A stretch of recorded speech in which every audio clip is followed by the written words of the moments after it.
Hey guys, and welcome. If you're joining me for the set review, just to kind of catch everybody up, we are we have reviewed kind of the first half of what they have given us so far. The general rating system is a 1 to 5 rating system, and I do have that linked out in the spreadsheet that I linked off. The Google Doc has all that information kind of along the lines of what I'm rating for and kind of what these ratings mean in terms of playability. So between 1 through 5, and I'll go for a half rating if I think it's appropriate. Rating 1 is basically an unplayable card in whatever the format will be. Rating 2 is going to be below average. Rating 3 will be average. Rating 4 above average. And then rating 5 is going to be like your all-stars. And I give some context for that in the document if you didn't join the first stream. Feel free to check out that link, and that will have a lot more information about what constitutes what kind of rating for it. We did go through and let me make sure everything is loading in here. We did go through, like I said, and rate a good portion of the reprints and a lot of the new cards that we had available to us on the first part of the stream. So feel free, if you haven't checked that out yet, to check that out and kind of talk through my context for those ratings. Today we're just going to look through the remaining cards, which are not nearly as many as what we kind of started off with, and go through some rationalization for what the different cards are going to look like in the different metagames. We are rating for constructed and limited. So if that's something that you're interested in, and as we're coming into the season where people are playing pre-release drafts and pre-release sealed, hopefully this will give you some bearing on where these cards kind of sit in terms of context. All right. So I'm going to go ahead and start us off. I'm going to move us down to the amber cards that were not yet revealed at the time of us going through these.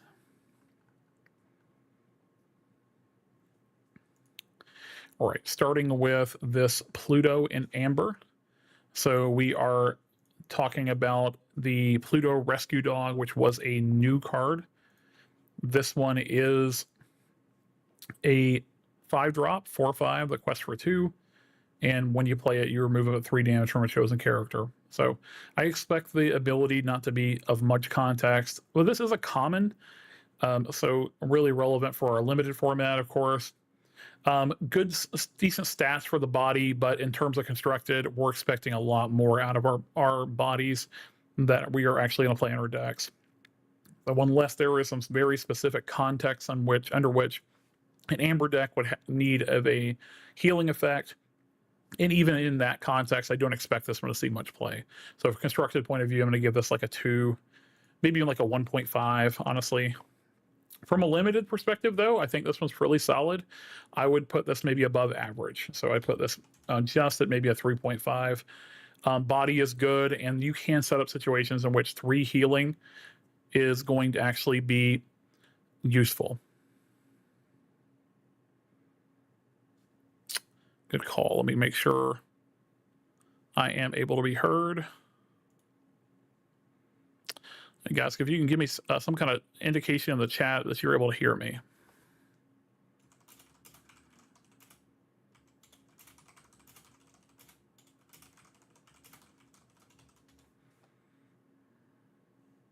It looks like everything should be coming through as far as volume is concerned, but always could be some kind of technical issue.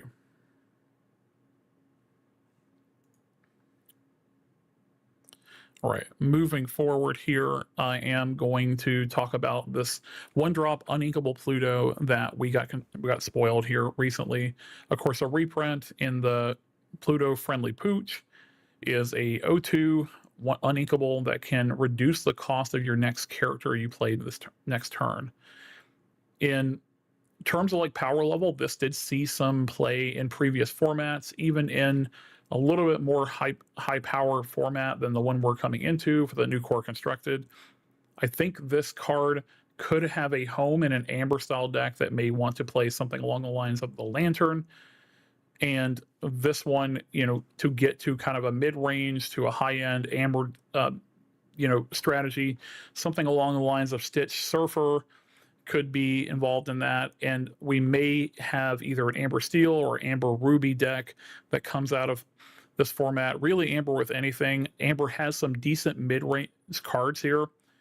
I don't expect to see this one really out of the pure aggro decks because it doesn't quest very aggressively, and getting to your, say, your Tianas or some of your other 3 costs in that deck is not necessarily what we are focused on doing for value plays. But in a more mid-rangey deck, I definitely could see us playing that. I say this one is a 3.5 for me in constructed. Definitely has a good chance of seeing some play. As far as limited is concerned, I actually like this one a lot. I do take this often if I have the ability to, but the context does matter. If I have a deck that is looking to play things up the curve a little bit, this one drop can be fairly impactful. That being said, I don't want to play this in a deck where I am a little bit lower to the ground, just because you have there's a good chance you will run out of velocity with a card like this. So, I'd say this one's above average and limited. I'd put this right at a 3.5, not necessarily into that 4 mark. It depends on the context of the deck, but a lot of our limited decks, whether it be draft or, bigger sealed pulls, are going to go up to that 4 and 5 spot. And I think being able to cheat out one of those ink and get there a little bit quicker is going to be impactful. Lost in the Woods is a card that is going to give -2 to next turn to all opposing characters. This one was an interesting reveal as far as the reprints are concerned, just because of its implication with something like Under the Sea. Really, this constitutes one of our better ways to actually get an Under the Sea that hits almost everything. Now, I'm not sure if an Amber Emerald deck is necessarily going to be constructed playable in its current form, but if it does, I think this will be a core part of that deck that tries to play a big Under the Sea off of something like your Ursula Singers and maybe some of the early other drops you have available to you. So if we have Singers that can get us to the 8 for Under the Sea and maybe play this hard cast, or being able to get some kind of value out of it, this one is unfortunately not one like we had before that drew us a card, but Lost in the Woods is not completely terrible. And if we could figure out a way to generate mid-range value and card draw in that Emerald deck, I think an Under the Sea combo with Lost in the Woods is actually something we might want to be doing. I don't know that Amber has the tools right now for this sort of thing. Without Ariel, you're really kind of in a tough spot, but it's something to consider. I think as far as this is concerned, it's a role player, but it can be part of maybe a powerful deck. I'm going to give this, I'm going to drop this down to like a 2. I would not play it outside of that very specific context. In limited, I would not play this. I think it is not going to net gain you a card enough of the time to warrant the cost. I can't see spending 4 ink and not getting at least a card or a body out of it. And this does not progress your game plan. This Pluto is an interesting one again. This saw some play in some Emerald, Amethyst, or sorry, Emerald Amber decks early on in our previous metagames, especially with the 1-drop Pluto that this can shift onto. It kind of gives that a little more value. And this kind of suffered from the Medusa effect, where Medusa was actually, very strong and would potentially, blank things like this, where you could spend a lot of ink to potentially get this thing out and try to get its effect off. But I would not want to spend 5 and a shift or potentially 7 for this and then have it Medusa. That being said, at the start of your turn, you remove up to 3 damage from the character every time. So if you can shift and get a decent shift line on this, it is a huge body to be dealt with and something maybe to consider. I think this one is still probably below average, but there could be a specific context in which a mid-rangey Amber deck pops up. In terms of limited, if I had a Pluto shift line, so if I did have that 1-draw Pluto, I would much more highly consider playing this. It is a very good rare if you can actually get this into play. I think this one is above average. I wouldn't necessarily go completely out of my way to play this, but if you do get it into play, and the opportunity cost is not that high since it is an inkable, it can take over a game, and it's much harder to punch out a 3/8 in limited versus constructed, where we have a little bit better tools for that. Ursula Vanessa is a card I didn't expect to see reprinted, but we got this one. So, of course, we have the Troubadour still legal at this time if we are in the Amber Steel specifically. But for those decks that aren't playing Steel, this one is kind of a good send for us to be able to play some of those higher cost songs, so sing togethers, things like that. Something like Under the Sea out of an Amber deck is going to require this kind of card. I do think the supporting cards for Amber right now, as far as the songs, are not necessarily there. But if there is going to be an Amber songs deck, it definitely is going to start with this card. This had a little more value over the Troubadour, specifically in an Amber Steel deck last format, where we looked at that willpower and said, hey, Rapunzel can potentially allow me to draw more cards than a Troubadour would off of this, but we don't have that context anymore. So in a specifically Amber Steel deck, the Troubadour does take precedence, but this card is still a decent body for the cost with a pretty good effect. The songs just aren't necessarily there depending on what their color combination is. So if there is an Amber Ruby deck, something like Powerline, or if there is a potentially like an Amber Emerald deck, it definitely will include this. I say this one is average for me, but it goes up a little bit more in the very specific context of where it is. In terms of limited, I'm pretty low on this. I say it's below average. A 1/4 is not, and the singer is not going to be relevant in limited, but a 1/4 body potentially can be if I have some other buff effects and things like that. So the power can go up just a little bit. Actually, I might put this one at a 3. Like a 1/4 body for 2 is completely reasonable. Even besides the singer 4, again, specific context in your decks and limited, this one can be a decent role player.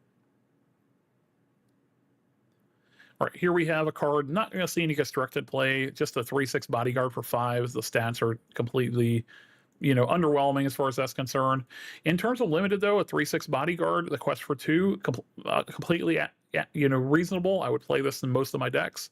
I'd say this one is right at average, though. I wouldn't go out of my way to put more 5-drops in. But as far as 5-drops are concerned, it's inkable. The body is decent. Quest for 2. The bodyguard is relevant. So all the text is relevant, and it's inkable. I'm pretty happy to play something like this. All right, and here we are at Beast Gracious Prince, another card that we got revealed since the last time we went through one of these set reviews. This is a 5/4 for 5. That has the taglines just of importance, hero, and prince, and gives princess characters +1 power and 1+ willpower. So as far as the Beast Gracious Prince is concerned, this is a card that I don't expect to see a lot of play. The rate is just not high enough, and I don't believe we have enough princesses to really make this card worthwhile. I put this right at below average as far as constructed is concerned. There may be a very specific princess deck that would want something like that. But that being said, those kind of decks are looking to be a little bit lower to the ground most of the time, and probably don't have time to be going up to a 5-drop that doesn't impact the board very much the turn it comes down. That extra power and that extra willpower are pretty decent, but I'm not expecting to see too much value out of this one.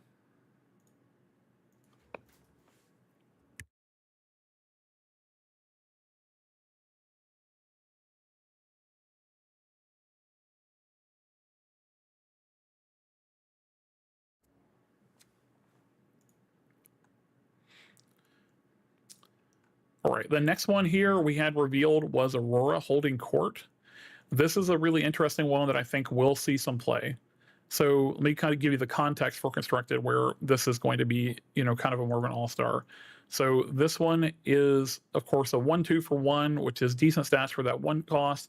And then that on-quest effect to reduce cost for princesses and queens when you play it allows us to have a fairly flexible card, because this is what's inkable as opposed to that Pluto, where I could potentially play a Tiana on turn 2 for fairly consistently, as well as a bunch of other constructed viable princesses and queens. In the most popular aggro decks that are kind of coming out of the Fabled metagame in terms of core constructed, this one probably doesn't play a role specifically there, but maybe something along the lines of Queen Sensor Core, or some of the other like good mid-range Amber Queens, being able to cheat turn 1 to get out to turn 3 instantly is a really important effect, and it provides redundancy with Pluto if that's something you're looking to do. So the deck would need to be there, of course, for this, but the really important part here is that it is inkable versus that uninkable Pluto, so a lot more flexibility here. I say this one's above average. I think this one needs to go in the very specific deck, but in that specific deck, it may be the kind of enabler you need to push that sort of format over the edge. I have not brewed with this one yet, but I think if there is a princess deck or a queen deck with like Queen Center Core, it is going to involve this card.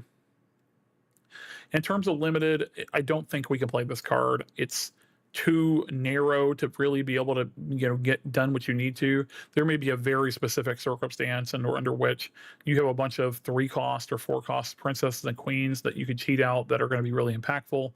But for the most part, I would stay away from this one. All right, and that one finishes us up for the remaining cards that we have as far as Amber is concerned. So going to go ahead and move into Amethyst. So I'll scroll through the Amethyst cards that we have gone through so far, just to kind of give a sense of where we are. Really, the highlights as far as Amethyst are concerned are a lot of the reprints where we did have a Bell Accomplished Mystic reprint, which I expect to be a very highly played card in a lot of these Amethyst mid-range decks, and of course really good in your limited pool if you happen to find one of those. As far as construction is concerned, of course, the Elsa Spirit of Winter reprint, which is going to be really good out of that Blurple deck, but probably some of the higher end other decks are not necessarily looking for that one. But it has some, you know, that Queen tagline, so there may be something along those lines that's playable in some of the other different strategies there. And of course, this Dumbo Ninth Wonder of the Universe, I think this card is going to be format defining. Realistically, all the Amethyst decks, or nearly all the Amethyst decks, are going to be looking to play this card in some number. And just because of the amount of Amethyst cards we have that are good enough kind of on its own.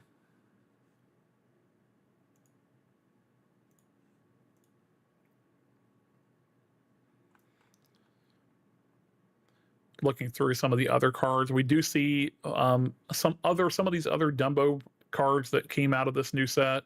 Looks like they are, you know, potentially poised to have a specific deck to be good with, other than just being the Dumbo. This Mouths is a card that we are seeing a little bit of play in out of the Amethyst Steel decks, just because of the aggressive nature of it, alongside stuff like the 3-cost Dumbo. So there may be some context where Amethyst Emerald or Amethyst Steel play some of these cards as an aggressive strategy. All right, cards that we got revealed since the last time we kind of had a conversation here. The Casa Madrigal, not a card I could ever see playing in Constructed, and realistically in Limited, I would never play this card. Just not a really great reprint as far as I'm concerned. I guess there may be some people who, you know, resonate with this card because of the movie, but I think even if you resonate with this card because of the movie, that being a location is not doing that much for you. So nothing really to see here. I'm Stuck as a card that really has not seen any kind of play outside of the most aggressive decks where we have previously some Amethyst and Amber piles that had a lot of 1-cost, you know, 2 questers, your 2-cost 3 questers.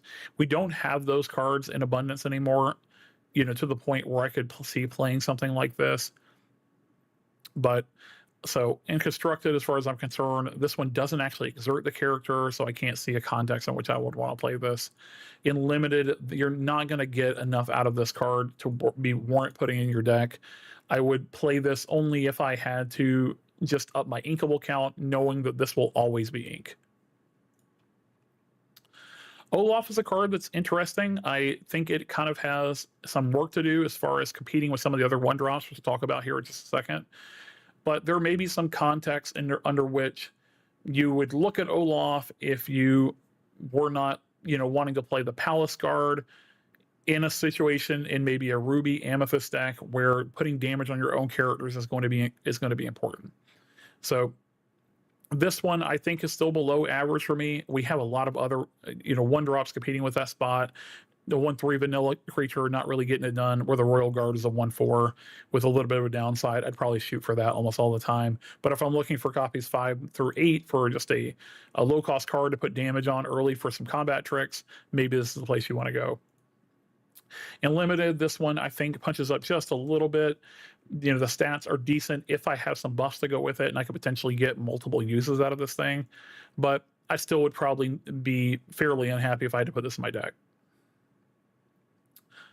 A reprint that we saw recently that I think is going to be really critical for this metagame was this Rafiki Mystical Fighter.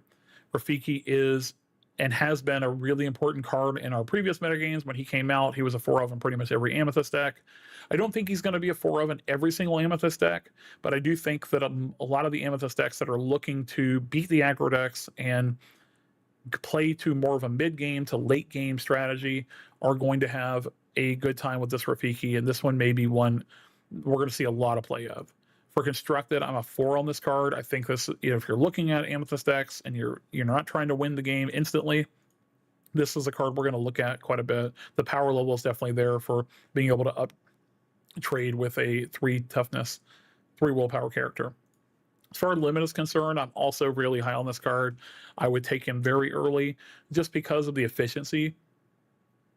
The 1-drop being able to challenge up to a 3 willpower character is really powerful, and I would probably take this one very early.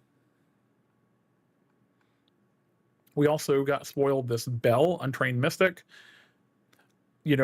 This card hasn't seen any play before, but with power level is down, maybe there is a circumstance under which you would want to look at this. Moving 1 damage is not usually enough to warrant an inclusion here. The only context in which I could see playing this is maybe trying to shift another Bell on top of it. And it just being a 3/3 for 3 sometimes is going to be relevant. We don't have Crab anymore, so that 3-drop slot is kind of contested in the Amethyst decks if that's something you're looking for outside of the Blurple decks. Yelena is another card that kind of bumps up against this one. So I think this is below average. I don't consider this widely playable, but it's something you could look at, and it wouldn't be completely unreasonable to put in your deck if you needed specifically a 3 cost. As far as limited is concerned, I think this one's fine. I would probably put this at a 3. It is a 3/3 body with an ability that actually could come up because it does help us in combat. You could set this up, and 1 damage there can mean a lot sometimes. In worst case scenario, it's just a 3-drop. That's a reasonable body for the cost.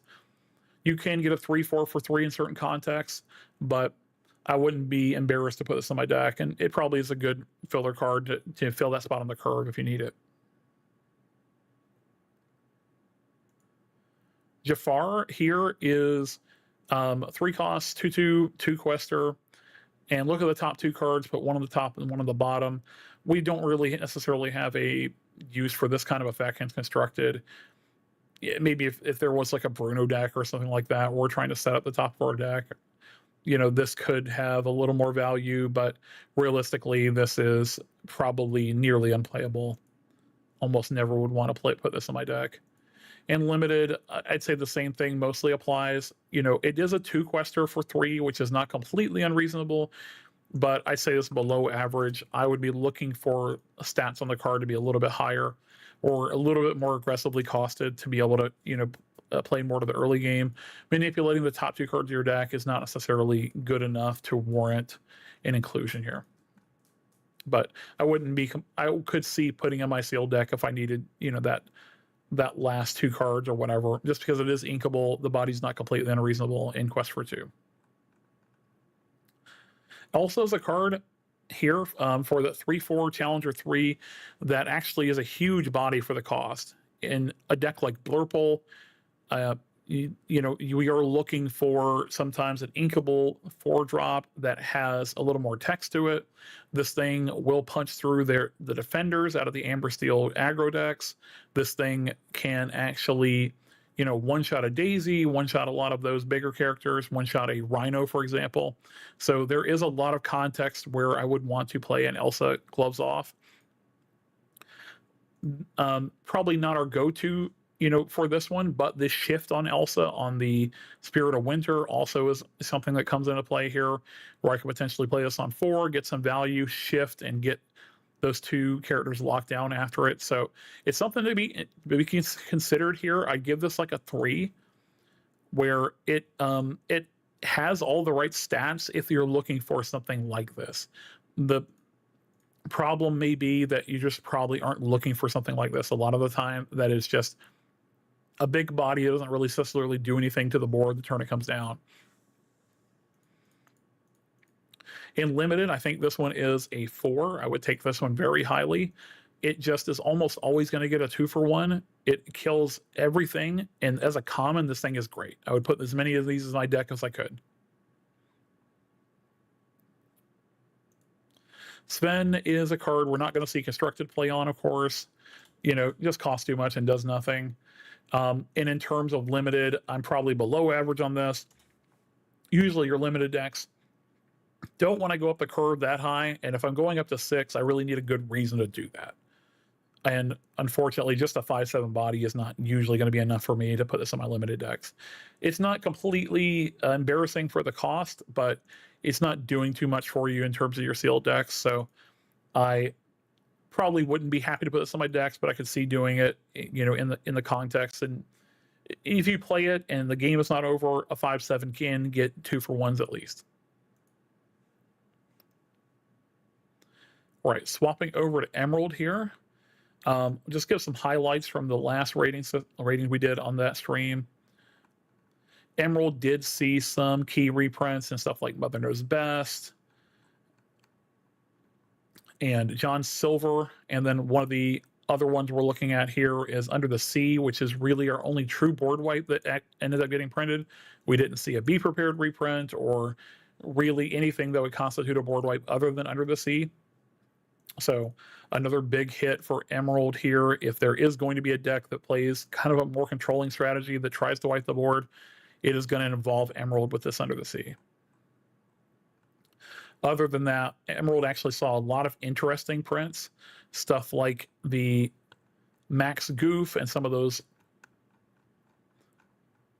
cards that we got revealed a while back actually have potentially a lot of implication for this upcoming metagame.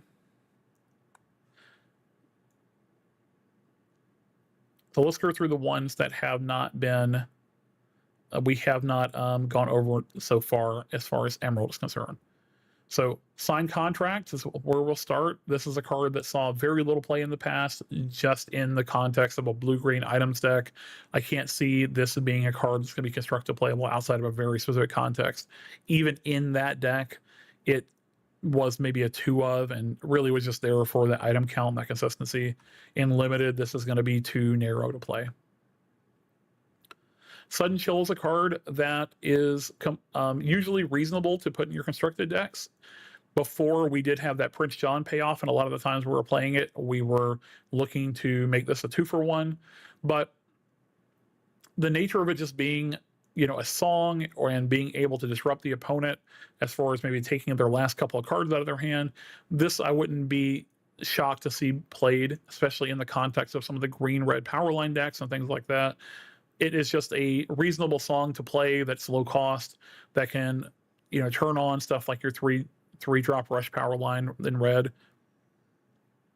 In limited, I'd say this is also reasonable. You can usually sing this off a character early in limited, and being able to snipe the last couple of cards when they have been inking up to a certain, you know, level can sometimes be a disruption point that helps quite a bit. The fact that it's inkable too in the mid to late game is pretty good as well. So I wouldn't be unhappy to put this on my limited decks. Donald Duck is a 0/5 that when you play an action, you get 2+2 power for it every time. For the cost, a 0/5 for 3 is not going to be reasonable enough for constructed. Here, this one is looking for us to be able to string actions together, and really the only decks that can do that are the ones that have the cantrips. That's going to be Develop Your Brains. These are going to be your Visions of the Future. Maybe something like an Improvise, but the payoff on this, just getting a bunch of power, is not necessarily going to be enough for constructed. I think this one is definitely below average and probably close to unplayable in every context, even when everything goes right. actually put this at like a 1.5. In limited, this is even worse. I would say this is something that you are never going to have enough actions to really make this playable. There would be very few situations in which I would ever want to put this in my deck. Mickey Mouse 3/4 for 3 is not going to be constructed playable unless there is a very specific context in which you're trying to shift something. As far as limit is concerned, though, this one's fine. I'd better say this is actually maybe a 3.5, a little bit above average. Having that 3/4 body for 3 is actually going to be pretty decent most of the time in terms of limited. So if you have these and you need the cards to fill that 3-drop slot, and we're trying to round our curve, this one's going to be completely reasonable. Wildcat is something we've seen played before in some of the Emerald decks that are looking to have an option to banish items. Items are not part of our core metagame at this moment, and really there aren't a lot of items I could point to that we'd be looking to banish for this thing. So really the rest of this is a 2/3 evasive for 3. And in terms of that kind of body, we can do better. We have a little bit better regressively costed things in terms of evasives in this lower slots. So for constructed, I'd say this is only playable in a very specific context. I'd put this below average. In limited, I'm probably taking this most of the time. I'm going to play almost any evasive that's not completely embarrassing. The banish an item clause is not necessarily ever going to come into play, but playing a 2/3 evasive for 3, it's really strong. I would play this almost all the time. So this is 3.5, kind of closing in on a 4. I wouldn't take this above everything, but I would almost always play this if I had access to it. The Daisy Duck is a card that I don't think is going to be playable outside of a context under which there is a payoff for playing discard. This card is not statted high enough to really be able to get enough value in it. Even when we did have Prince John, this card was kind of below average and got kind of power crept out of the metagame pretty quick. In limited, I put this at an average. If you can actually activate this multiple times, you feel pretty good. Even if you just do it once, you can get usually a 2-for-1 out of this, where you are able to use the body to trade up with something or trade into something and get a card out of the quest. So most of the time, limited, this is going to be playable. Shenzi is another card that got spoiled for us as we finished after the stream that we last did. The 0/6 for 4 needs to be at a location to gain any power, and then when he's at a location, challenging, can draw a card. There are a lot of different cards that got printed that are focused in on trying to make locations work. I think for this one, it is asking a little bit too much from us to have no power at all unless location is in play. Really, the locations we need to consider for a card like this are going to be Hidden Cove, the library in Amethyst, and maybe the Dwarf's Mine in Steel.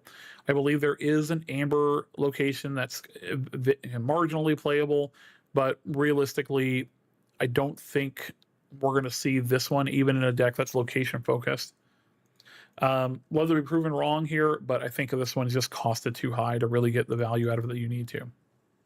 So I'm going to put this one at a 1. I think we're going to have to work too hard to make this any good. As far as limit is concerned, same thing applies. We're not going to ever have location count to make this any good. Leave this for somebody else. In terms of constructed on the Robin Hood Daydreamer, this is a card that's seen play before out of some of the mid-range to aggressive decks in Emerald, and we went down a few power levels to a point where this might see some play. I'd say this is marginally playable in terms of constructed, and in limited, I'm pretty happy to put this on my deck. I'd say this was a little bit above average. This is this kind of card I would be willing to look at going up to a 6 on, just because it is inkable. I can potentially, ink it early if I see it, outside of the context in which I can play it reasonably. But the body is strong. The 4 quest is strong enough that in a limited sense, you're almost always going to get 4 out of it and probably trade with at least one thing. So you're going to get pretty good value in limited. I'll almost always put this in my deck. The Max Goof Shift is one that we did not discuss last time, but it gave us another tool for the Emerald Ruby deck that is potentially going to be songs oriented. I think if that deck is a thing, and I've tested it just a little bit with Shark and with stuff like your power line, draws, this one is probably going to be part of that deck. Being said, this one does only hit things 4 cost or less. In terms of that Emerald Ruby deck, that is going to be stuff like your Welcome, that is going to be stuff like Mother Knows Best, but it's not going to include your higher end stuff like Pirate's Life. It's not going to include, of course, Under the Sea or Chaos. So I think this one is definitely playable in that context and is a powerful effect, especially if you're able to shift it to be able to get some rebuys on those cards. But it is a little bit narrow, and the fact that it doesn't do anything the turn it comes down unless you're able to get that shift line makes this one a little bit more limited. So I think this is above average for sure, and in the deck where they want that kind of effect, it's going to be pretty good. In limited, this one you can almost completely take out the text of this card. You're almost never going to have a song that you can replay with this. If you do end up with a decent song in your limited pool, this one may go up just a little bit, especially if it's like a removal spell like Be King Undisputed. There may be a time where I want to play this. Your opportunity cost isn't that high if you do have a couple of decent songs in your deck that are worth playing in a limited context. But I wouldn't go out of my way to play this or to be looking for songs if I had this. Again, that 6-drop slot is at a premium and stuff like limited, where every time I ink, I am reducing my card count. So inking up to 6 is not necessarily a given in every single game. So a 4/5 body for 6, a little bit below what we would expect. If you can actually get a decent song with this that you would want to play in your deck anyway, you might want to take a look at this. All right. Moving back over to Ruby, just to give a context of kind of where we landed. Some highlights as far as Ruby are concerned is, of course, going to be stuff like your power line package. So we do have a form of a board wipe in the Mulan 6 cost, which I think is a little bit hard to set up. But if there is a decent Mulan line, whether it would be like a Ruby Steel deck, this could be a metagame player. Other cards that we are definitely going to be looking out for in this upcoming metagame is going to be this power line on 6. There are 2 good shift targets for it. There is a Singer 4 for 2, which also we rated fairly highly, as well as a Rush for 3 in the context of that songs deck. I think this one is definitely going to be a metagame player. You can build this a lot of different ways, whether it be Amber Ruby or Emerald Ruby, or even maybe like a Ruby Sapphire in the future if we see better songs. But something to watch out for in terms of our highlights are concerned.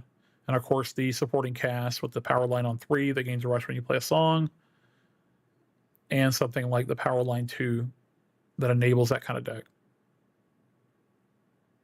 In terms of other cards that got spoiled since we last did this, Lumiere on 2 is actually, I think, going to be a critical card. This is the kind of card that in previous metagames would get punished by something like Be Prepared or Sisu existing, just because putting a card like this out, which has that static effect, doesn't have an amazing body, but can potentially allow you to punch through in combat, is you're developing a card to the board that's not necessarily ever going to be able to quest, because it's going to make it vulnerable to being challenged and being taken out before you intended to.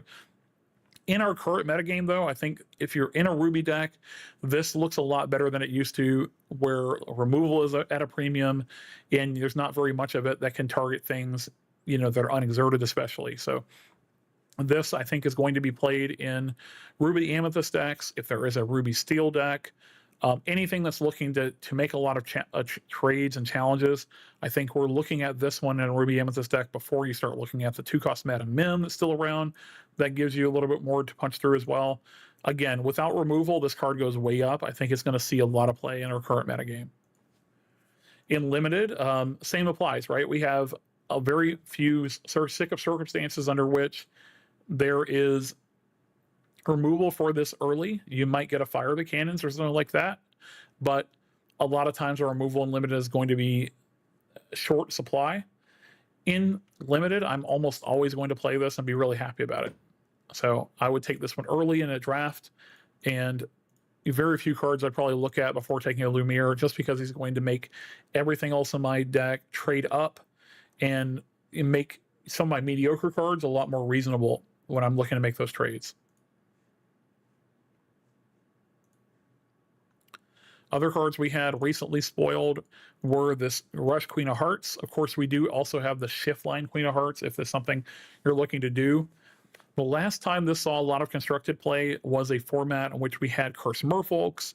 We had, a lot of things that this could potentially punch into and either trade or get, more than one piece of value, as far as like a 1-for-1 or a 2-for-1, punching into a Cursed Merfolk and then maybe living on the board for another tempo-oriented play, or we can trade into something else. Right now, though, in a world of Daisy and Rhinos and, where we have kind of these above average aggro, generation tools, I don't think Queen of Hearts Impulsive Ruler is good enough. I did try her a little bit in a challenge-oriented deck, a Ruby Steel sort of strategy where I played the Shift Line, and while I think the Shift Queen is actually playable on her own, I don't think this is going to be a core constructed format where we can really play Queen of Hearts. Just two little stats to punch through some of that threshold, as I'd call it. Really, we're looking to be able to do 4 or 3 to a lot of these different, options available to us, like the Nala and like the Daisy. And unfortunately, Queen of Hearts just doesn't get the job done anymore. I would say this one is like a 2 for me, just because the stats are not as high as they need to be for that type of deck. In limited, I'm probably also fairly low on this one. I am looking to get more per card on average than Queen of Hearts is able to give us. A 2/2 is, with Rush, is not always going to get me the value I want out of it. Really, for in limited, I'm looking for a 3/2 for 2, or if I can get it, a 3/3 for 2 to really punch above its weight class and potentially get multiple trades out of it. There may be a circumstance under which you'd play this in limited, and it wouldn't be out of the question to play it, but I wouldn't be excited to play it if I had to. Another Ruby song was spoiled recently, You Can Fly. This is a song where we can game evasive to the start of our next turn to a particular character.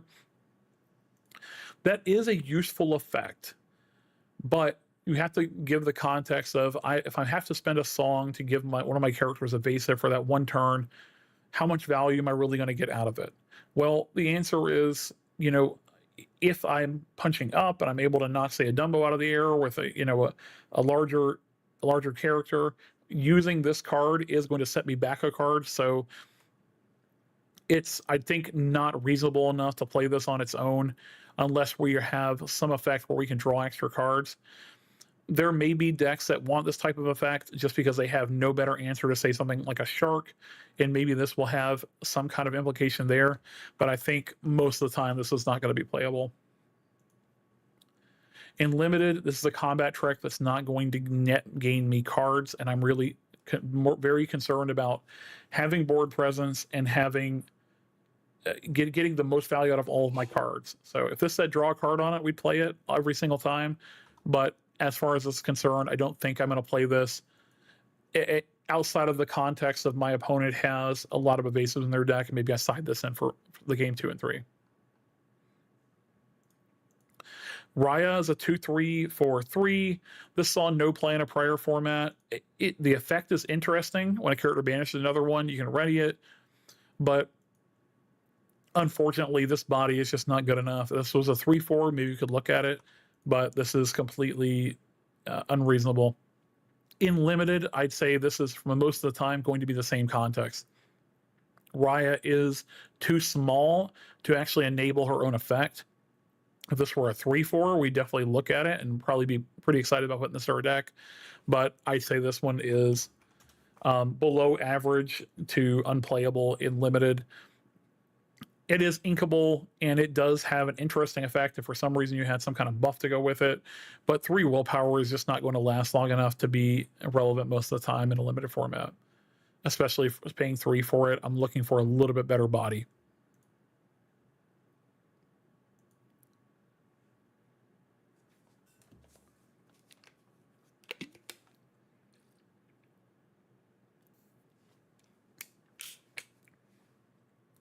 All right, just to give some Sapphire hits here. Develop Your Brain was reprinted, so that one's if Sapphire is going to be a thing in terms of a control deck or maybe a combo strategy. Develop Your Brain is actually a really strong card. Happy to see that one reprinted, but I don't think they necessarily have the tools in Sapphire to compete with this right now. Other hits or interesting cards that we saw in terms of reprints. Robin Hood is a card I have seen played more than average in some of the blue decks that are trying to take a kind of a controlling strategy. Being able to shoot down an evasive character is a pretty important tool. Of course, Hades is going to be a format staple for us in the Blurple decks. This is really where this card shines the most, where I can ramp up to 7, and one of the best removal spells we have access to in terms of the entire core constructed. Hades is really, the only 2-for-1 we can count on being able to play in most of the format. Maleficent Dragon, its kind of cousin, is unfortunately costed a little bit higher, and in a color doesn't have enough supporting cast to really make it work. So Hades being in that ramp color and being able to take out a key permanent like a shark is really important. Other hits that I want to talk about here in terms of blue. This is a card, Alice Accidentally Adrift, that we may see some play on in the Infinity format. Just to give some context, this one may, be good in some of the blue mirrors there. So I could see that one potentially seeing some play outside of core constructed, but of course items aren't going to be important right now in the core constructed that we know about. All right, in terms of other cards that got spoiled here since we last did the stream, Huey is just finishing out that cycle of Huey, Dewey, Louie.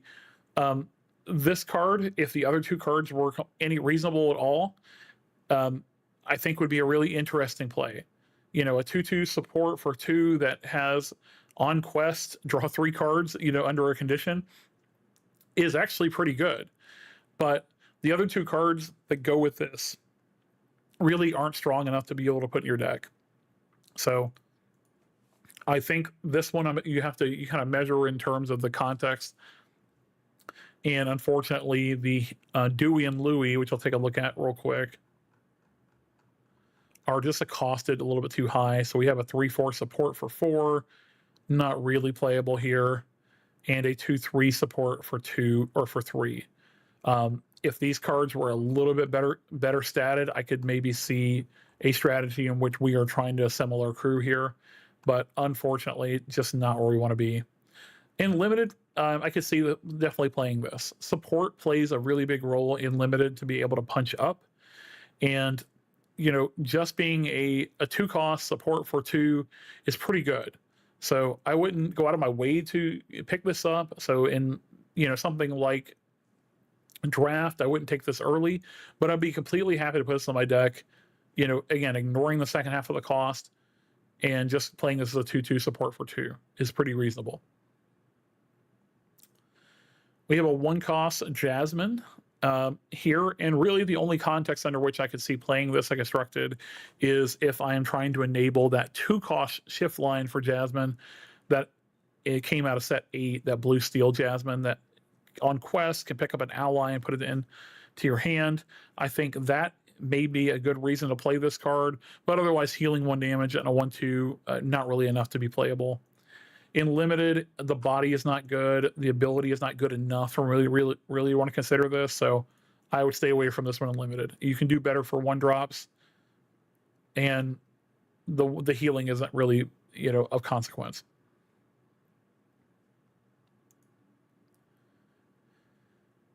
In Constructed, the Bell Inventive Engineer is a card we did not see play even when we had item support for this thing.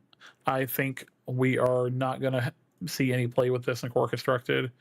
In Limited, this is a 2/3, the Quest for 2 for 3 cost. I think we're also going to stay away from this one in Limited if we can. Wouldn't be complete. I say this one just a little bit better in Limited. I wouldn't be opposed to putting this in my deck.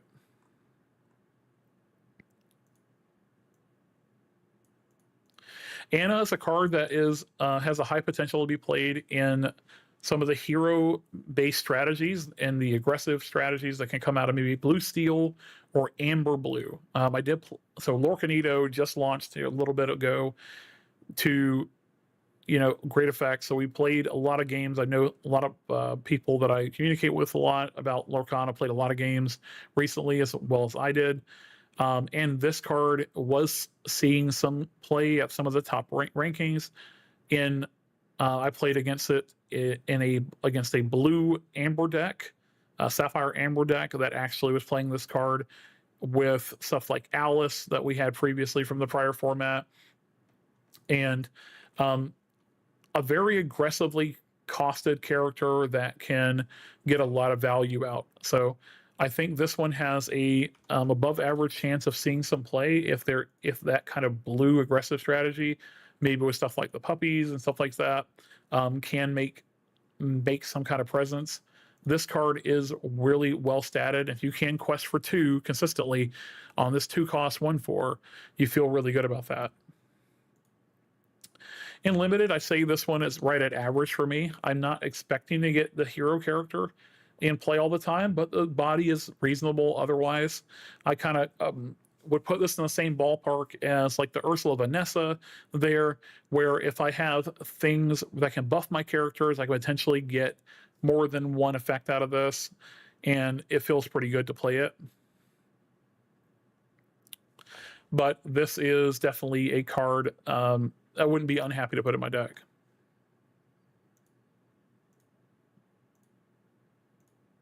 Yeah, Austin, I think the next time we have kind of a chat like this, I will definitely involve somebody else.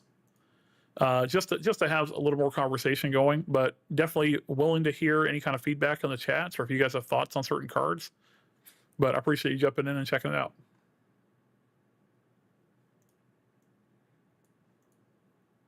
Aurora is a card I don't expect to see any constructed play. As far as Limit is concerned, I'd say this one is not something I'd be happy to put in my deck, but it is aggressively costed and something that I could see playing as filler. A 1/3 ward doesn't necessarily have a good place at this point.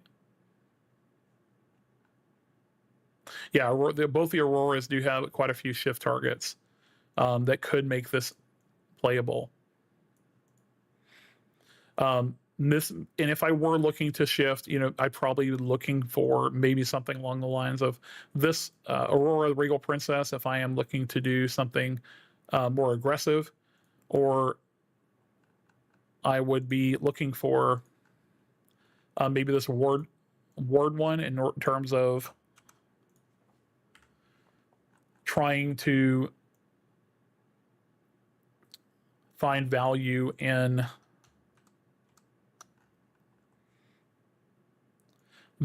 just lining up for that shift. So maybe some context there. I just don't know that the shift targets for this are actually going to be worthwhile. So in that, I'd say it itself is probably, it's set up in such a way that if there was a good shift target for this and that we wanted to play consistently, maybe this one is playable. Ward is also just a really important, thing on a character, as we know from Prince John. So if it's something we need to protect here, this one definitely could give a little bit more value than just surface value. In terms of Limited, I'm looking to pay a maximum of probably 1 for my 1/3s.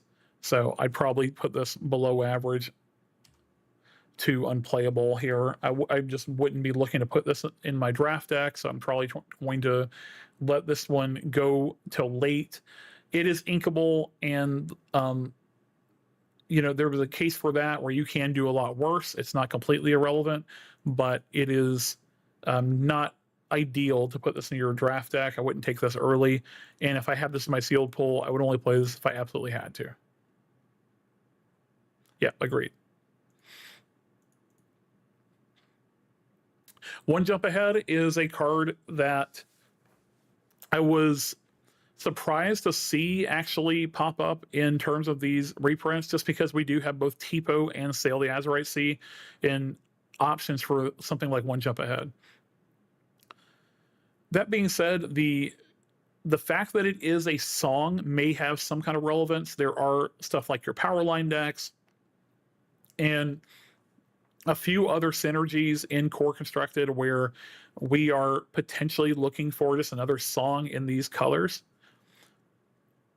But One Jump Ahead is, probably the third best ramp spell, and it's unfortunately we have those other 8 which are really really powerful and probably just better than One Jump Ahead in most contexts.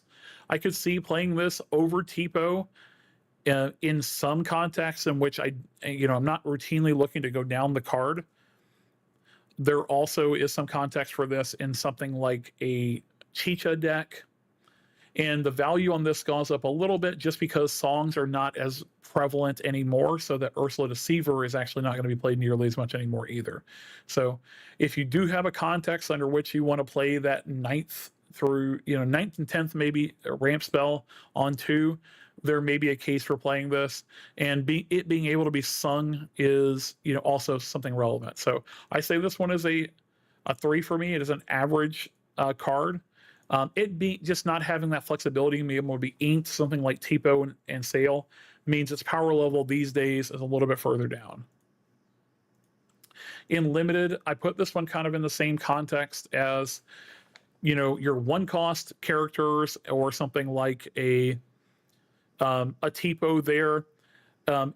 If you can build a deck in which you are skipping your turn 2 to get to those higher costs routinely, you're in a pretty good shape.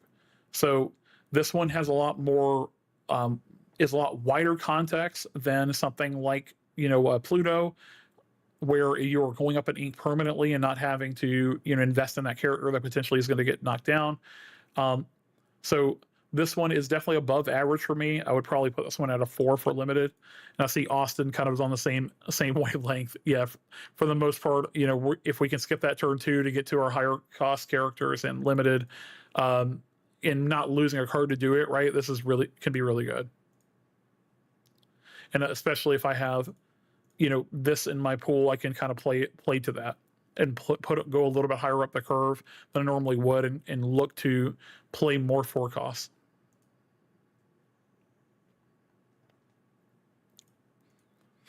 Other constructed cards that other cards that we got revealed since is this Hans. It does have an instant lore gain on it, which is something maybe to watch. And we have seen a lot of these princess and queen cards, that were underpowered in prior metagames where our Core Constructed had a lot of sets in it. We had a lot of powerful cards that were kind of dominating. But if we have maybe an Amber Sapphire deck that can play some card like this, the cost to value is pretty good here. A 3/2 for 3 is a reasonable card for something that has a 2 quest and potentially has an instant lore gain on it. It will usually have valuable enough stats to trade up or against something. I think these princess decks, if they are a thing in Sapphire or Amber, this card definitely could be a strong player in it. So I'd say for the most part, not going to see wide constructed play, but the power level is almost there. It really this is one of those situations where it needs to be greater than the sum of its parts. Hans is a really reasonable character for me in Limited. Again, a 3/2 for 3 that can quest for 2, really strong. I hesitate to put this higher than like average, where if we could consistently get the 1 lore off of this thing, I'd say it punches a little bit harder in your Limited decks. But I'm really happy to put a 3-costed 3/2 that quest for 2 in my limited decks. I will play this in almost every single one of my pools. I wouldn't draft it early over some of the other, picks that I have rated a little bit higher here, but really happy to put this in my deck if I am just looking for a solid piece along the curve. Heart of the Feedy is a card that saw very little play in the prior formats, but did see some play in the control decks and blue-red very early on, say the Rise of the Floodborn metagame and so on. This saw some play alongside Hiram and company to be kind of another tool just to gain advantage in the other grinding decks. I don't think this is going to see any constructed play this go around, but I have seen people looking at this card in conjunction with something like a Chicha, trying to piece together some kind of card advantage engine through that. So there may be some context in which Heart of Tefiti has enough time to shine, but without something like a board wipe like Be Prepared or Sisu, it is unfortunately just a little bit too slow. And there's not really context under which I can take a turn off to not put something on the board or impact the board in the current metagame. If we do see some better aggression handling tools, stuff like Maui comes back, or maybe something along those kind of contexts, there may be a time and a place from which we can take these turns off to just go very wide, or maybe in the context of like a Chicha deck, this could be playable. But right now, I don't think the power level is there, especially on its own. And in limited, I don't think we have the time ever to play something like a Heart of Tefiti. Yeah, I agree with Austin in the chat, just saying that, items is definitely dead. There's not really any item support to go with, that red-blue shell that we were playing in the prior formats. They do have a lot of stuff like that, the hybrid blue-red bell and things like that really depend on having, some of those items like Popsicle and those card advantage engines. Unfortunately, we just don't have the card advantage engines there. This is another card that is contextually just, not going to see any play because there was a time and a place where we played Judy Hopps in our blue-red decks as a consistency factor with Hiram. But without something like Popsicle, Judy Hopps doesn't necessarily have a place. And we just have better tools to deal with items if we want this kind of effect. Like something like the Alice that we spoiled earlier is going to be, just a lot better these days. So, the fact that it says draw a card on it, maybe if there is a context in which items comes back, there could be a place where Judy Hopps plays kind of a double duty of taking out items and banishing your own items. But right now, Judy is not getting there.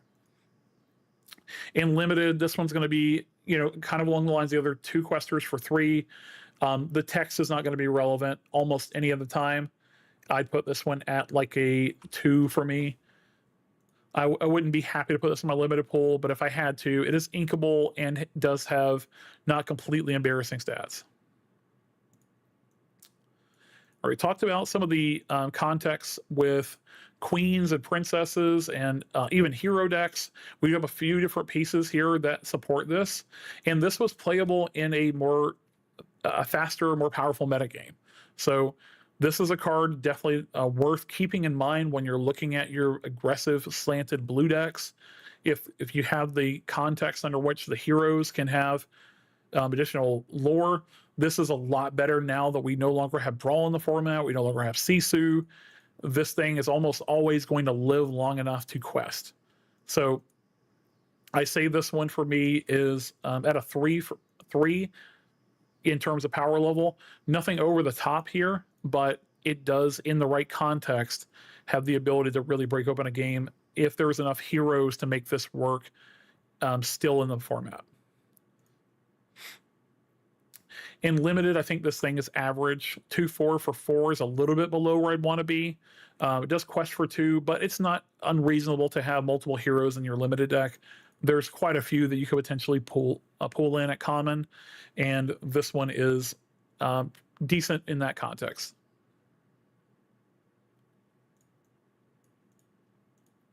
Four Dozen Eggs, I don't see ever playing in Constructed. Unfortunately, this is overcosted, and there's not enough engines to be able to make anything work like this where I want to play this just for the fact that it's a song. In terms of all the blue songs we could have gotten, I think this is one of the worst ones. And in limited, this is not ever, almost never going to give me enough value to play. I'll put this at a 2 for limited. There may be some context actually in which I want to give everything resist to potentially break through a board stall or to trade back.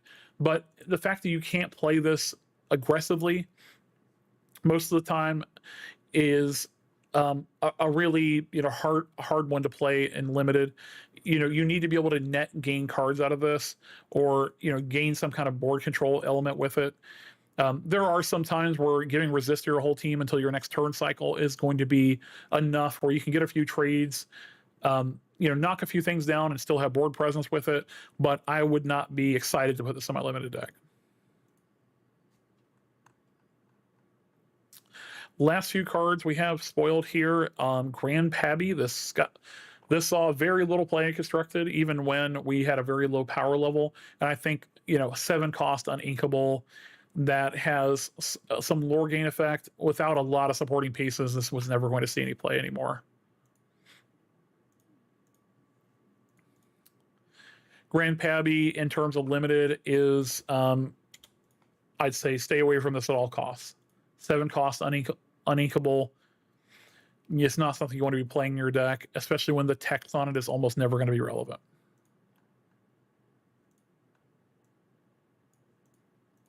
All right, rounding out Constructed here for blue, we have Dig a Little Deeper.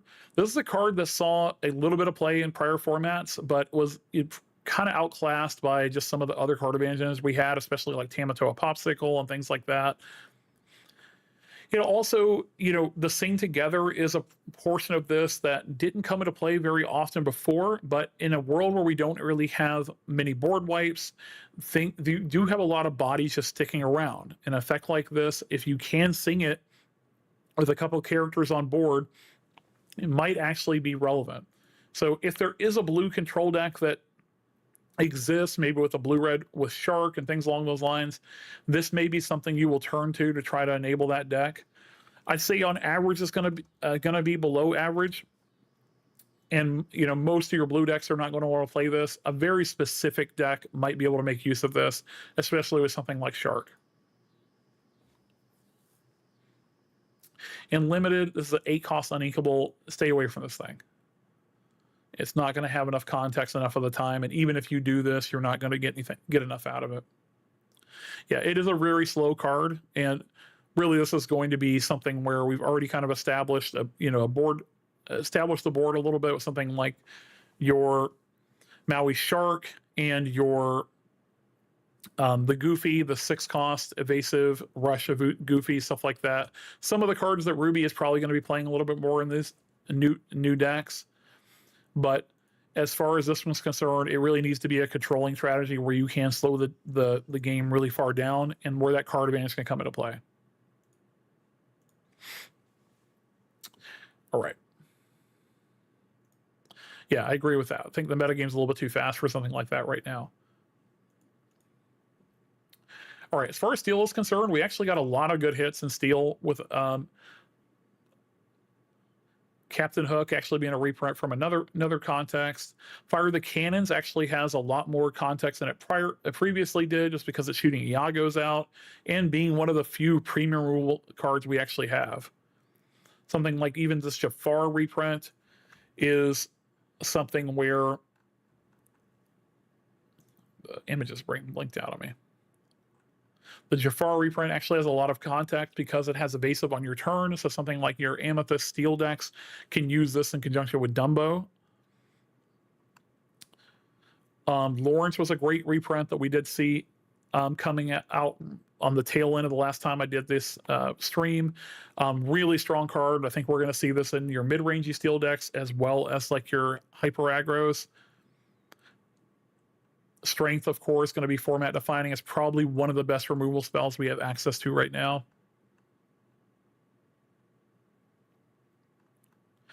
Yeah, like Austin said, evasives really are the name of the game right now.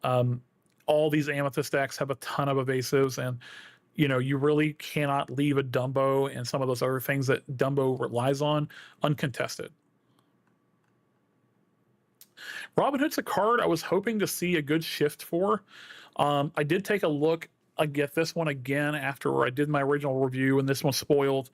And this one is a card that's been really strong for us in the past, of course, with that 1-cost shift line into a 3-cost Robin Hood to start bullying the board.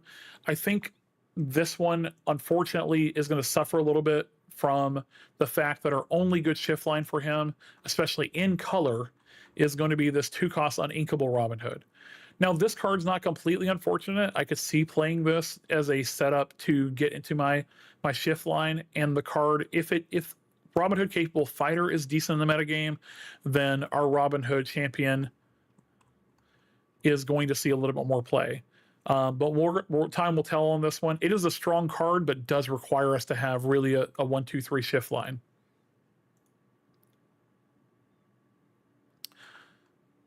Of course, Tinkerbell Giant Fairies, another card a lot of people were excited about.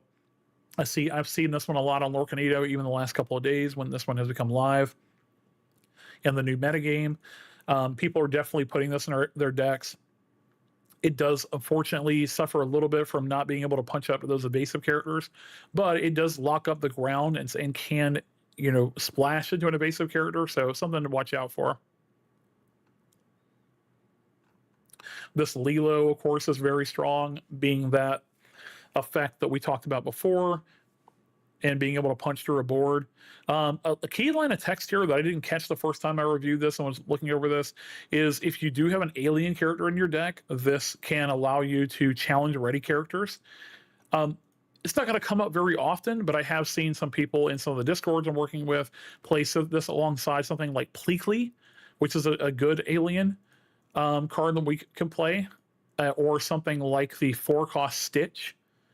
Being able to enable that 3-4 Stitch or that 3-4 Pleakley to be able to punch into characters that are ready actually is very interesting. So this is a card that we'll see play in some of the more aggressive builds where I see it there, but I think it's also going to end up seeing play in something like Blue Steel, where we can actually have this alien text come into play a little bit.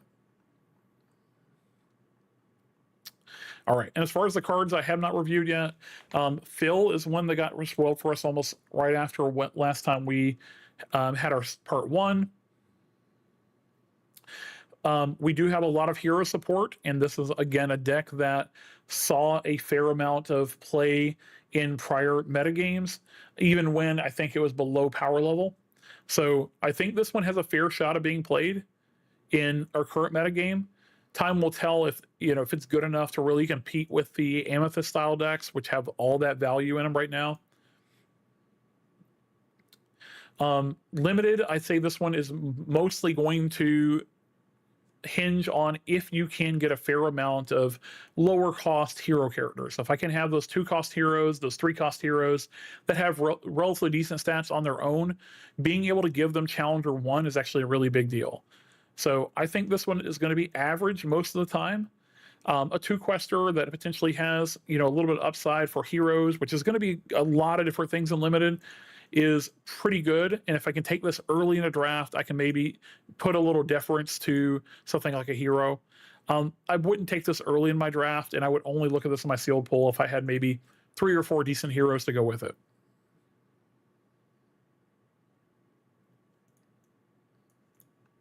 Tiana is kind of redundant to something like Olaf. There may be some context and maybe like a red steel deck where we're trying to do damage to ourselves, where a 1-3 could have some special significance, but I think this one is just going to be there most of the time. In limited, it's not completely unplayable, but it's something I'm not looking to put in my deck most of the time. Beast Mirror is a card that people toyed around with in previous sets. Unfortunately, I don't think this thing has what is needed in constructed, but it is repeatable source of card draw. I'd say, I always look at cards like this and say, if we can make this happen a few different times, maybe this has some sort of relevance, but we're spending a little bit too much to get our first card between the 2 and the 3 here and having to beat a condition.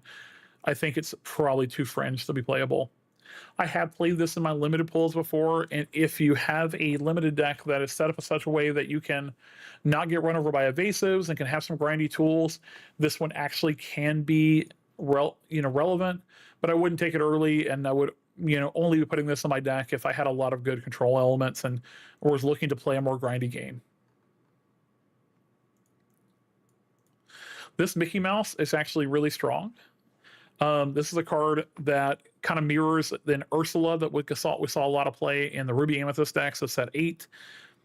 The Challenger 2 on this thing is actually a really big deal. And recently, been looking at this card in the context of like a Ruby Steel deck. This, in and of itself, of course, the body is good with the Challenger 2 on a 1/3 for 2. So effectively a 3/3 for 2. But also is good if a Mickey shift line is something that we're actually going to be looking at doing. So this 2-cost Mickey standard bearer is a good in and of itself, of course, but if you do have the Mickey from Ruby that we took a look at prior, the one that has the iconic, this thing could shift onto that 2-cost and actually give it a lot of value, where I could see wanting to play both of these where they have decent value on their own, and then potentially shift this onto our 2-cost Mickey.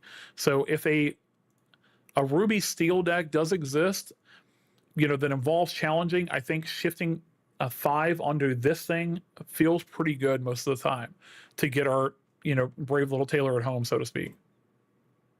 Something just to consider as we are, looking at potential color combinations that weren't seeing a lot of meta play before.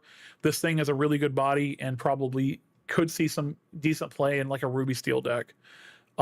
Even something like a, your other Steel kind of mid-range decks like Amethyst Steel, or if there is a Amber Steel deck, just having this a 3 effective power on 2 is really powerful. So I put this guy above average. I think if you're looking for this kind of effect, this is highly playable.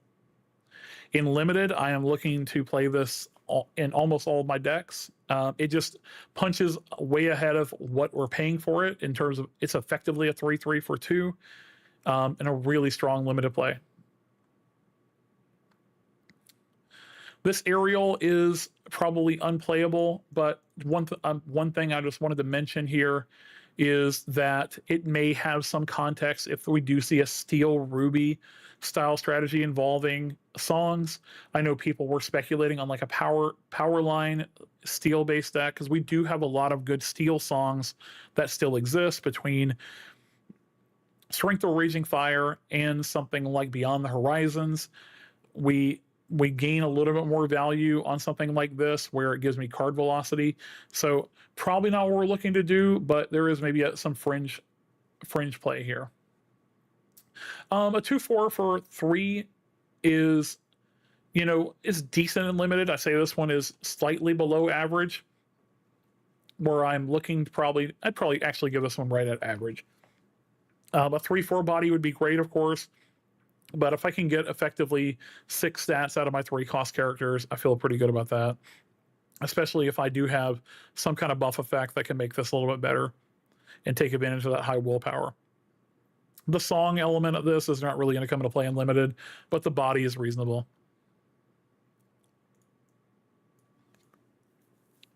Hercules True Hero, not usually what I'm reaching for as far as constructed, but we've played it before, especially if there is an aggressively slanted deck. This is low enough costed that potentially could defend something like your Daisies and your different 2-questers that exist in Amber Steel, for example. So I could see this one seeing some constructed play. It's reasonable for the cost, and definitely, fringe. I'd actually give this like a 2.5. I'd say this one is probably slightly below average, but the context might exist where we want to play this. In limited, this is a really strong effect. This is actually the stats we're looking for with relevant text. I'd say I put this one at like a 3.5. I'm going to be playing this in almost all of my limited decks, draft and sealed. John Silver is an interesting case. So the locations that I mentioned before, something like the library, and in this case we have in Steel The Dwarves Mine are, of course, still playable. We also still have some of those little locations that we didn't see much play before outside of the very aggressive decks. Something like the ferry ship and things like that, Bayou. Some of those things are still relevant. And I think locations are harder to deal with than they previously were, especially with Maui Here to All being gone and some of those, something like a Cricky being gone. Not all, not all decks are going to have easy access to be able to punch through those locations very quickly. So John Silver was part of an aggressive strategy in purple steel that I think is going to see play again. In his own deck, I think he's very good. Of course, it does take that specific setup, but we do have good locations in both of the colors that I would probably want to play this in, both Amethyst and Steel. In limited, I think this is probably right at average. It's a 3/3 body for 3. The rest of the text is not going to be relevant. We're not really going to have locations in most of our decks, but I take a 3/3 body and I'll play it if I have to. It is completely reasonable to play in your limited decks. Giving your hero resist 2 specifically and letting them challenge ready characters. If this thing were inkable, I'd say it's had a chance of being played. As it stands, I think it's probably too much you're asking for an effect like this. One last hope is for limited, probably again not really playable. I think giving a resist 2, or we looked at something like 5 dozen eggs in blue, which was inkable, didn't have the hero clause on it, but gave it until start of the next turn for every character. This card is a trap. It's not going to net gain you a card most of the time. Limited, I'd say stay away from this thing. In constructed, I think Smash is actually going to be a really big deal. We have very few good removal tools, and Smash is kind of in a place where we have Strength of Raging Fire, and then we take a pretty deep drop off to get to the next, good removal spell in something like Steel. Smash, I think, is going to be wildly constructed playable. Not the most efficient thing we can be doing, but and when we start reaching for removal spells after we play Strength of Raging Fire, if we do need something to just shoot down a Dumbo, Smash will get the job done in most contexts. So it's inkable, relatively versatile, and does hit a lot of the things that we do care about in this new format. I think it's going to see a fair amount of play. In limited, I'm taking this very highly. I'd put this at like a 4.5. I say it's not a true bomb, but it's very flexible and limited, where I can usually get a lot of tempo out of this. Characters are not well statted in limited often. And potentially being able to punch up into a larger character to gain tempo. This thing in limited is a very highly prized. I would take them as often as I can. I'd take this very early in the pick order. The Mob Song is a card that people have been trying to make work. I think for 10 cost, no amount of singers are going to make this relevant. It only does 3 damage to 3 different characters. If this was closer to a true board wipe, I think we maybe could look at this and say, hey, what do we need to do to pull this off? I don't think this is going to be playable in either limited or constructed. This Nala is part of that Amber Steel aggressive deck, and presents a situation where that deck, where it previously was a little bit underpowered compared to some of the tools you had to deal with aggressive lines. This thing, once it was spoiled, make those Amber Steel decks way more powerful if you're just looking to quest until the end of the game. This thing is aggressively statted as far as is concerned. That deck is not looking to challenge very often. So effectively having a 3 willpower quest for 3 is asking a lot out of your opponents. Is saying, if you do not have something to challenge this very quickly, the game is going to be shut down. In limited, these kind of aggressive stats don't usually reward you enough to be playable. Having an uninkable that doesn't have any power means that I cannot participate in combat with this thing. Unless you just so happen to have a very aggressive, evasive, heavy, low to the ground draft or sealed deck, I don't think you could play this unlimited most of the time. I'd say this is probably below average. I put this at like a 2. The power level is there, but your limited decks are not usually going to shape up in such a way that you can play this. And one of the more interesting cards that we got spoiled here in Steel to finish us out is the Scar Finally King. I think this was called a few different other things when we had just the Chinese version that got spoiled. But 5/4 for 5 uninkable, gives ally characters +1. And then at the end of the turn, if a character is exerted, if this character is exerted, excuse me, you can draw cards equal to the power of a chosen ally. If you do, choose and discard 2 cards and banish that character. So we're talking about a context in which this has to either challenge or quest. You need to have a high power character in play and probably need to be in something like an ally deck. Now, how hard is that to accomplish? Well, we have something like, Namari, or something like, one of these high powered, characters that has the ability to, draw us a ton of cards. And, there are a lot of different things I can point at that may potentially make, this card able to draw us net quite a bit. But let me kind of talk through the issues with this card. In a format where our removal access is very low and where we have to play to the board every single turn, drawing a lot of extra cards is not necessarily always something I can take a bunch of turns off to do. I think of a card like Dinner Bell, right? Dinner Bell is a card that potentially has a very high upside in drawing cards off of your own characters. And in a longer game where we have, a lot of removal spells and things like that, I can potentially shut out the game using, card advantage engines like this. I think this is going to be a hard sell, especially as an uninkable. A 5/4 for 5 is fairly reasonable with a static effect, but in my allied decks and things like that, I'm not necessarily looking to play to the board, play a high power character just to sacrifice it, and lose that tempo that I would have gained from playing this. Time will tell where this plays out, but I think this guy is probably like a 2.5.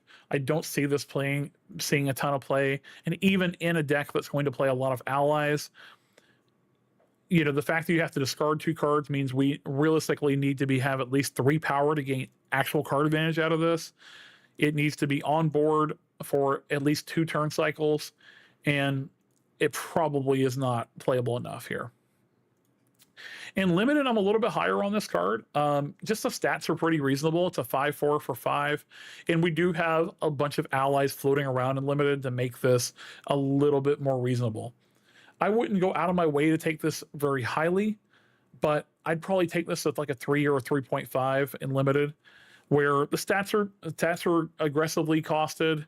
And if I do get to do some kind of card filtering here, not a 5.4, excuse me, like a 3.5. If I can do some card filtering here in limited to get to my bombs, if I have those in my deck, this makes a lot more sense there. So we'll see in the long term kind of where Scar Finally King lands and constructed, but it definitely is going to require a build around me deck involving lots of allies to really see its potential. Okay. And with that, that is every card that has been spoiled.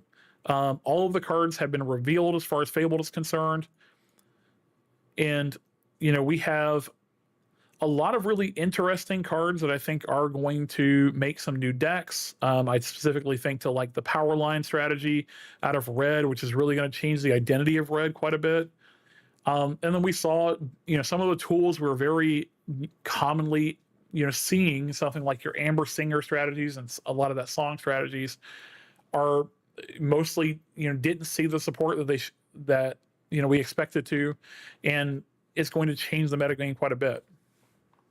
So I'm going to take me a couple of minutes and I'll talk about a deck that I have been working on Lorcanito, which I went on a very high win streak last night, and that a couple of folks I know in the community are tweaking. I'll show off the Blurple deck that I've been working on and talk through some of the card choices and some of how early testing is going. So give me just about a minute to get a drink of water and I'll be right back.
All right, with that, I'm back. To close things out here a little bit, I am just going to go over the deck list that I have been testing and kind of tweaking recently, along with a few friends that are also on a similar list. I'll shout out to Danzor, Kevin from the Atlanta area, if you guys know him.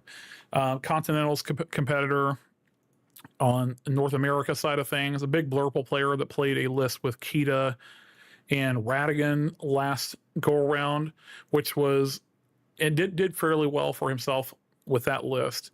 I went to Blurple kind of as a starting point for this metagame, just because it's one of those decks that lost sort of the fewest power level things when we're talking about, moving from our 5 through 8 cards into our Fabled metagame. Really, we did not lose a ton in this deck, and actually may have gained some tools in terms of this Dumbo. So this was a place that I started in terms of like, hey, this probably is the highest concentration of power level in terms of cards. Let's see where we're at from there. So if you are watching the stream, I see quite a few folks on there. I did drop a poll in there just to asking, what are you guys thinking about this Fable metagame so far? Have you been able to play any games in it? Have you, been proxying up some decks, or have you gotten any reps on Lorcana so far? Let me know how you've been doing and what kind of decks you've been trying out. But I'm curious, what do you guys think of the metagame so far? Do you like it? Do you not like it? So while I have that going, I'm going to talk through kind of this Blurple list. And so just to give some context, I played this in kind of with proxies in some webcam games with some of the group from the Lorcana Lounge, and has been looking really strong there, and kind of tweaking it from where I originally started my list. I started my Blurple testing with something like 4 Elsa Spirit of Winter, and kind of all the usual suspects as far as like adding Dumbo in. Of course, we didn't have Rafiki spoil when I very first started testing this thing, so I'll kind of keep that frame of reference. But a lot of the Blurple decks that I have been seeing online and people testing out are playing a little bit higher on the curve. And I'll talk about why. Let's talk about why I would play a little bit lower on the curve as far as this is concerned. My list is playing 8 1-drops, Rafiki and the Royal Guards. And another uncommon card you'll see in these Blurple decks is I'm actually playing the Madam Mim Elephant on 4 copies. This is a card that I played in and out of the deck just to try, just been trying a lot of different things in that slot. There is the 4-cost Challenger Elsa, which I think is actually fairly strong, that I played around with.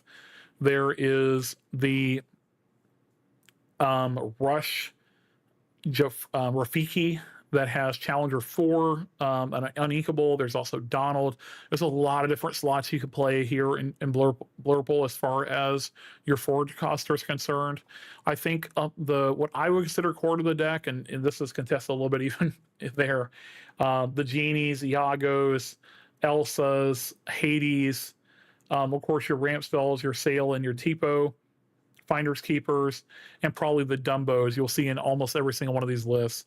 I would say also these Hypnotic Strengths. Hypnotic Strength has been a card that gained a lot of value as Iago gained value, and Iago gained a lot of value as Dumbo gained value. So there is a school of thought, I believe JDDR is not a big fan of Iago right now, just because of the amount of people who are playing Answers for Iago. Something like Hypnotic Strength, which could take it out and draw a card. But I still think Iago has the power level there, and if people are on Answers, usually they're on only 4 of those cards at maximum. Something like a Amber Steel deck, Iago is going to usually be above rate, as long as you can kind of keep in mind that if you play it on 4 and it's going to die instantly if you lose the game, maybe that's something you want to reconsider. But back to kind of the cards that I am testing that probably most people are not. Again, these 8 1-drops allow me to play something like this Madam Mim Elephant, and this card has been a house. Madam Mim Elephant has done a lot of work in terms of making sure that the aggro decks just have the most awkward time ever being able to deal with your character. So in this deck where we are playing the 8/1 drops, we can start the game with something like a Rafiki into a Tipo into Madam Mim bounce Tipo, and this allows us to punch through a Daisy in most cases, and then have a Madam Mim Elephant out there for that next turn to potentially knock down something like a Calhoun or one of their 2-drop characters. And it's not reasonable for them to be able to punch through a Madam Mim Elephant early in the game. Even if they do, it's really going to be something like, sending in a character they really weren't looking to trade with, and spending time challenging into Madam Mim as opposed to, just questing. The removal spells aren't there to deal with this thing. So, a play line like Madam Mim Elephant challenge a, their 2-cost character, something like a lady. If they don't kill it instantly, when you go to your turn, it's going to kill something else of theirs. They just have such a low power on their decks, and these Amber Steel aggro decks, that Madam Mim Elephant is going to get a lot of value there. She also has a lot of good context into the mirror match and some of the more grindy games where we don't have that Madam Mim Fox anymore to bounce our Hades, or to bounce something like an Elsa, or bounce a Genie to get that extra value. But it's not the most efficient thing ever, but it does get the job done sometimes, where you want a Madam Mim Elephant to bounce your Genie and replay Genie. So this card, I think, is one we've slept on for a while and probably had a little bit less viability in a previous format. But if you are looking to play something like Blurple, or even just looking to play a strategy that has a good shot at beating these aggressive decks, I think Madam Mim Elephant is actually really where you want to be, especially combined with your curve of like Belle or Elsa. Madam Mim Elephant can hit something aggressively, put damage counters on something like a Rhino, and then Belle potentially to pick up a bunch of the damage that's left over on a Madam Mim, or on the same turn, right? Swing into something, and then Belle immediately to move those damage counters. That 7 willpower is just really, really important right now. So a card to consider if you haven't already in your Amethyst decks, especially in your Blurple decks. Other slots here that I think are a little bit contested and being changed up in terms of people testing out this style of deck. Some people are not very high on Into the Unknown. It's a card that I realized very early on, it's just a necessity at 4. Our removal options in the game right now are just not great. And being able to have a tempo play where you can sing this off of a Genie or an Iago, or any of your characters, to take out something like a Tiana, or anything out of the aggressive decks where they are really going to put you behind on tempo.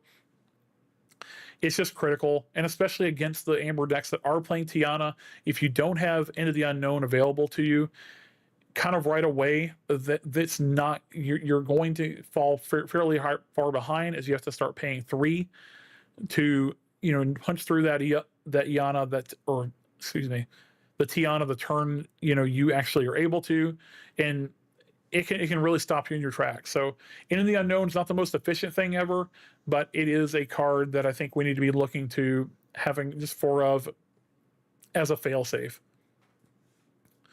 The last card here I'll talk about that I think is not a ubiquitous, and kind of other things I would play in this slot potentially, is this library.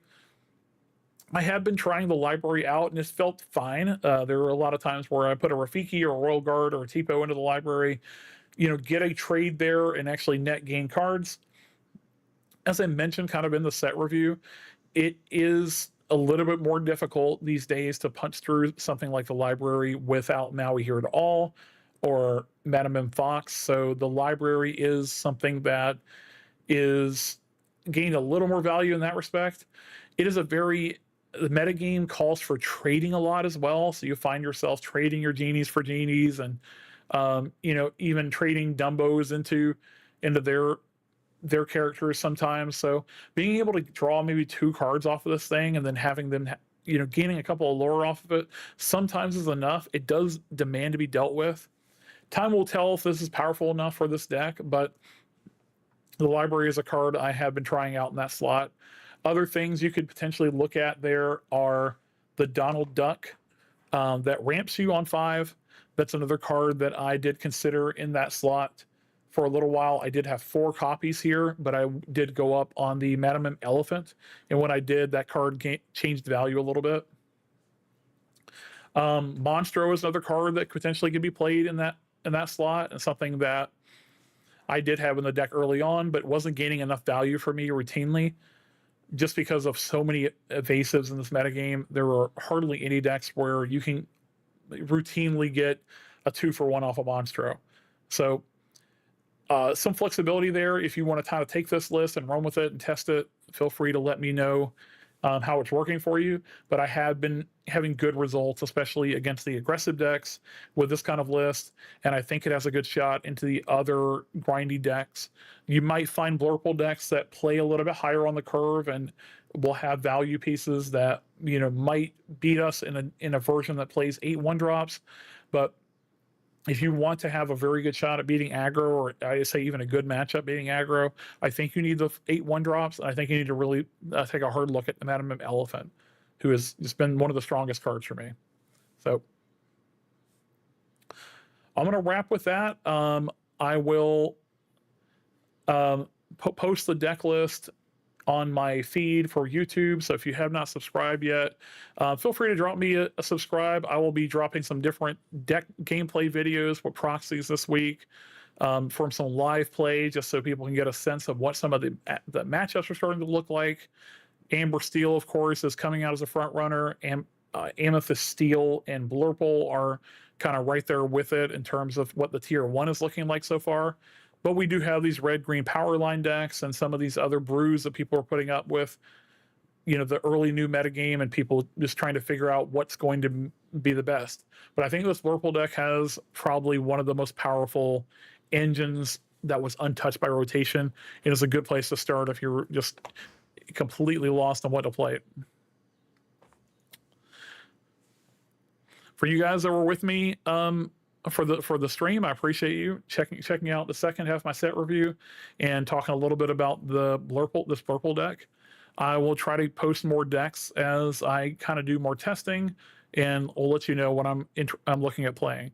Right now, I'm testing for CCS, which is going to be the weekend after set release, and so far my front runner is this kind of Blurple style deck. So make sure you subscribe and take a look at my feed. That I'll put out messages on my YouTube channel with more information about the metagame and what is tending to look okay.